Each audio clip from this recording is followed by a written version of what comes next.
Hello! Welcome to Squid Essays. Inking your academic pen. My name is Julie and I will be your instructor as we read through the effect of social hierarchy in To Kill a Mockingbird essay. The article source is embedded in the video description below. Feel free to read along. Please note that you can get a custom, plagiarism-free essay for as little as $10 a page at Squid Essays. The link is in the description. Social classing systems, also known as social hierarchy, have been around since the beginning of time. In such a system, those of the upper class take advantage of the classes below them. Whether it is kings and their servants or a boss and their workers. This social hierarchy has a profound effect on society and the events in Harper Lee's novel To Kill a Mockingbird. There are 4 classes in Maycomb. They are distinguished in the Tom Robinson case and in the crowd who attend his trial. Due to the social structure of Maycomb, Tom Robinson, a black man, is unjustly accused and convicted of a crime he does not commit. The society of Maycomb has 4 definite class structures, which the townspeople abide by. The first and highest level is that of the white-collar Caucasians, such as the Finchs and their neighbors. They are well respected. Next are the blue-collar, white workers such as farmers, the Cunninghams, or even Mr. Linkd's. The people who work but still struggle to make ends meet. In order for the narrator to understand their financial situation, her father, Atticus, explains to her professional people were poor because their farmers were poor. As Maycomb County was farm country, nickels and dimes were hard to come by for doctors and dentists and lawyers. Lee, 21. The last 2 levels, in order, are those of the white trash and the Negroes. White trash are people who are very poor and are not very respected or respectful. Although some Negroes may be more respectful than white trash, they are still at the bottom of the system, and are treated worse than white trash. Even Atticus' children understand these 4 levels, as Jem explains. You know something, Scout?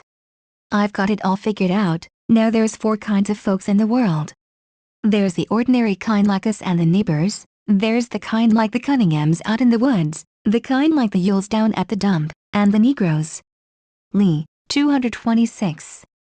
Although some Negroes are better than the white trash, the effects of prejudice and racism are evident in the trial leading to the inequitable conviction of Tom Robinson. The prejudice and social hierarchy is clearly distinguishable at the trial of Tom Robinson. Tom Robinson, a hard-working, kind man, who wanted to help Mayella because he felt sorry for her, not in any way did he bring harm to her. Tom Robinson explains this to the jury. I was just trying to help her out, sir. You're a mighty good fellow. It seems did all this for not 1 penny? Yes, sir. I felt right sorry for her. Lee, 196,197. However, Mr. Yule saw Mayella do something regrettable and beat her up for it, but not wanting to get in trouble, he told the sheriff the entirety of his mind. Tom Robinson raped and attacked his daughter. Atticus did all he could to make it clear that Tom did not commit the crime. Simply by restating the facts, there is circumstantial evidence to indicate that Mayella Yule was beaten savagely by someone who led almost exclusively with his left. Tom Robinson now sits before you, having taken the oath with the only good hand he possesses, his right hand. Lee, 204. Nevertheless, after beating his own daughter, Mr. Yule took advantage of his social standings and put Tom's life on trial and persuading the crowd and jury that it was Tom who committed the crime. During the trial of Tom Robinson, the 4 classes are distinctly present. The first 2 classes are represented as the white audience, judge and jurors. Throughout everyone in the building, the judge and jurors have the most important job. Their job is to see that Tom Robinson has a fair trial despite the underlying prejudice in the town. Yet, their job will not be easy as they have to change the attitudes of almost everyone in the courtroom. In addition, they have to push aside their own thoughts and feelings towards this case. The people of Maycomb treated the event as a special occasion or a party, as the narrator explains. It was a gala occasion. There was no room at the public hitching rail for another animal. Mules and wagons were parked under every available tree. The courthouse square was covered with picnic parties sitting on newspapers. Lee, 160. The Yules, Negroes, and the defendant, Tom, represent the lower classes. The trial made it clear that when a black man's word is against a white, the white no matter the social status, always wins. Atticus understands the fact that winning the trial is very slim to none, and he explains that you just can't give up. They've done it before and they'll keep doing it again, and when they do it seems that only children weep. Lee, 213. Despite the mental miss, the jury must accuse someone of the crime and choose the easiest man to blame, Tom Robinson.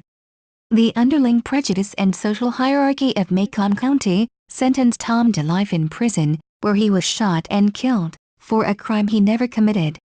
The class structure in Macomb has a massive effect on the community and its people. Even though it was evident that Tom Robinson was an innocent man, he was unjustly accused of something he did not do just to his class level. And finally, even with a fair trial, it was shown that a black man will never win against a white. Although the class system limited the chances of Tom's freedom, his trial and the trial of many other Negroes will lead to a change in attitude and legal rights for Negroes, for the rest of time. Thank you for taking your time to listen to me. I hope you enjoyed learning about the effect of social hierarchy in To Kill a Mockingbird essay as much as I did. Kindly remember that you can get a custom, plagiarism-free essay at Squid Essays for as little as $10. The link is in the description. See you next time.